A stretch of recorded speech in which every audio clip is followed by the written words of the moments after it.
నేటి రాశి ఫలాలు. వృశ్చిక రాశి వారికి రోజు ఆదాయ మార్గాలు సంతృప్తిని కలిగిస్తాయి. ఇంట బయట అనుకూలమైన వాతావరణం ఉంటుంది. కుటుంబ సభ్యుల సహకారంతో ముఖ్యమైన కార్యక్రమాలన్నింటిని కూడా ఈరోజు పూర్తి చేయగలుగుతారు.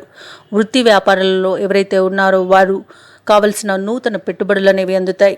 ఇంకా ఉద్యోగస్తులకు అదనపు బాధ్యతలు ఉన్నప్పటికీ వాటిని సమర్థవంతంగా నిర్వహించి అందరి ప్రశంసలను పొందుతారు.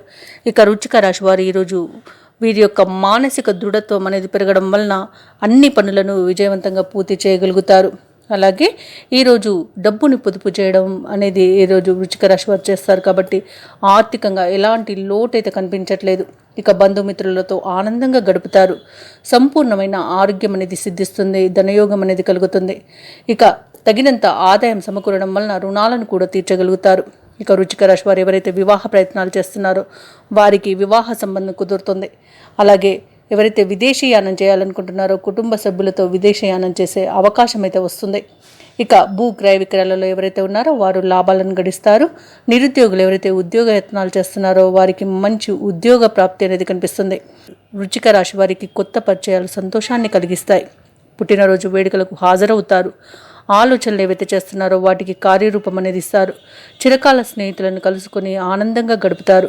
వ్యాపార వాణిజ్యవేత్తలు ఎవరైతే ఉన్నారో వారు లాభాలను అందుకుంటారు. ప్రభుత్వ ఉద్యోగస్తులు ఎవరైతే ఉన్నారో వారికి ఉన్నతమైన పోస్టులు అనేవి వస్తాయి.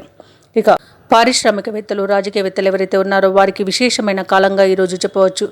ఇక విద్యార్థులకు తమ యొక్క శ్రమ అనేది ఫలించి చాలా తృప్తి పడతారు, ఆనందంగా గడుపుతారు. ముఖ్యంగా వృశ్చిక రాశిలోని మహిళలకి ఆస్తి లాభ సూచనలు అనేవి కనిపిస్తున్నవి. ఇక వృశ్చిక రాశి వారికి అదృష్ట రంగులు గులాబీ మరియు లేత పసుపు. ప్రతికూలమైన రంగు ఆకుపచ్చ. అదృష్ట సంఖ్య 5. ఈరోజు వృశ్చిక రాశి వారు ఆదిత్య హృదయాన్ని పఠించడం వలన మంచి శుభ ఫలితాలను పొందుతారు. అలాగే పనులలో వచ్చే ఆటంకాలని తొలగించుకోగలుగుతారు. ఈ వీడియో నచ్చినట్లయితే లైక్ చేయండి, షేర్ చేయండి, అలాగే సబ్స్క్రైబ్ చేయడం అస్సలు మర్చిపోవద్దు. అంతా శుభమే జరుగుతుంది.